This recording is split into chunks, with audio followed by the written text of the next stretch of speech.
శ్రీమాత్రే నమః. నారాయణీ నాదరూప నామరూప వివర్జిత హ్రీంకారీ హ్రీమతి హృజ్యా హేయోపాదేయ వర్జిత. 70వ శ్లోకంలో నారాయణి నాదరూప నామరూప వివర్జిత. ఆ తల్లి నారాయణ స్వరూపం, నారాయణి, నారాయణుడి యొక్క శక్తి నారాయణి. నారములు అంటే జీవులు అని ఒక అర్థము, జలము అని ఒక అర్థము. ఈ జీవులంతా కూడా తల్లి యొక్క తత్వంతోనే నిండి ఉన్నారు. సర్వమంగళ మంగళ్యే శివే సర్వార్థ సాధికే శరణ్యే త్ర్యంబకే దేవి నారాయణి నమోస్తుతే అని చెప్తాం. ఇక్కడ ఇవన్నీ కూడా అభేదమేనండి ఇక్కడ మనం చూడాల్సింది. తర్వాతి నామం నాదరూప నామరూప వివర్జిత. నాదరూప, నాదము అంటే శబ్దము అని చెప్పి మనందరికీ తెలుసు. అగ్ని చేత ప్రేరేపించబడినటువంటి ప్రాణవాయువు వలన నాదం పుడుతూ ఉన్నది. ఇది నాదరూప అంటే. ఈ నాదమే శబ్ద వికారాన్ని పొంది, శబ్దంలో మార్పులు పొంది, అంటే మన కంఠ ప్రదేశంలో ఉండేటువంటి అనేక స్థానాలు వీటికి కారణమవుతాయండి. కంఠం కానీ, ముఖం కానీ, నోట్లో ఉండేటువంటి స్థానాలు కానీ. ఒక వరం అండి మనిషికి మాట అనేటువంటిది. అయితే ఆ మాటని ఏ విధంగా ఉపయోగిస్తున్నాము అది తెలుసుకుని గనక మాటలు మాట్లాడటం గనక నేర్చుకున్నట్లయితే ఆ మాట ఇచ్చినందుకు సార్థకం అవుతుంది ప్రతివాడికి కూడా. నాభిస్థానం దగ్గర నుంచి ఉండేటువంటి ప్రాణవాయువు అది అగ్నిశక్తితో కలిస్తేనే అనేక రూపాలు మార్పులు చెందుకుంటూ అది ఒక మాట రూపంలో బయటికి వస్తుంది. 32 పళ్ళ మధ్య నాలిక ఎన్ని మాటలు మాట్లాడినా కూడా ఇంత మెత్తటి కండరం వాటి మధ్య ఇరుక్కోకుండా ఏ విధంగా మాట్లాడగలుగుతూ ఉంది, ఈ శబ్దం ఎన్ని రకాలుగా బయటికి వస్తూ ఉన్నది అని చెప్పి ఆలోచించుకుంటే ఇదంతా ఎంత అద్భుతమైనటువంటి ప్రక్రియ పరమేశ్వరుడు మన దేహంలో నిక్షిప్తం చేశాడు. దీనికైనా కనీసం మనం కృతజ్ఞత చెప్పుకోవాలి. పరమాత్మ యొక్క దయ మన మీద ఎంత ఉన్నది అని చెప్పి అర్థం చేసుకోవాలి. నామరూప వివర్జిత. ఆ తల్లికి ఏ నామమైనా సరిపోతుంది, ఏ రూపమైనా సరిపోతుంది. ఒక నామము అంటూ పరిమితమైనటువంటి ఒక దృష్టికోణం లేదు. ఒకే రూపానికి పరిమితమైనటువంటి తల్లి కాదనమాట.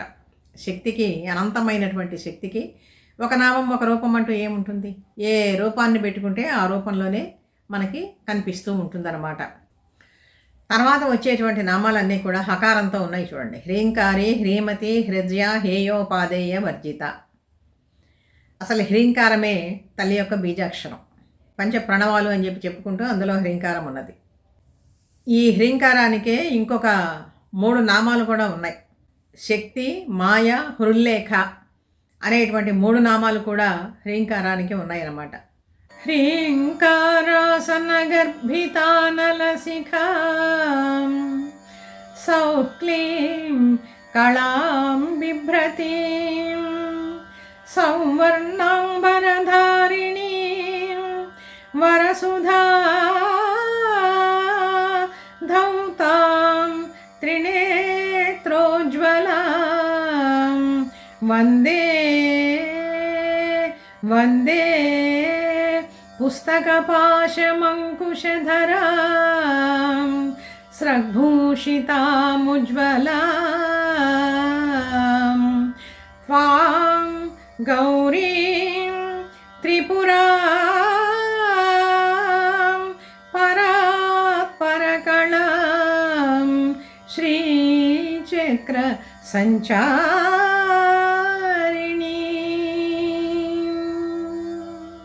అని ఖడ్గమాల ముందు చదువుకుంటూ ఉంటాం. పంచదశి మహామంత్రంలో హ్రీం బీజాగతనాద బిందు భరితాం ఓంకారనాదాత్మికాం బ్రహ్మానందఘనోదరీం గుణవతీం జ్ఞానేశ్వరీం జ్ఞానదాం ఇచ్ఛాజ్ఞానకృతిం మహీగతమతీం గంధర్వసంసేవితాం శ్రీచక్రప్రియబిందుతర్పణపరాం శ్రీరాజరాజేశ్వరీ. హ్రీంకార స్వరూపమైనటువంటి తల్లిని గురించి వివరించుకున్నాము ఈ నామంలో. హ్రీమతి హ్రీమతి హృజ్య హేయోపాదేయ వర్జిత. హ్రీమతి అంటే హ్రీ అంటే సిగ్గు, లజ్జ అని. లజ్జా స్వరూపంలో ఉండేటువంటి తల్లి కూడా ఈమె. కానీ ఎందుకు ఈ లజ్జ కూడా దైవీ గుణంగా చెప్పారు అంటే ఇక్కడ అధర్మ కార్యాలు చేసేటప్పుడు ప్రతివాడు కూడా సిగ్గుపడాలట.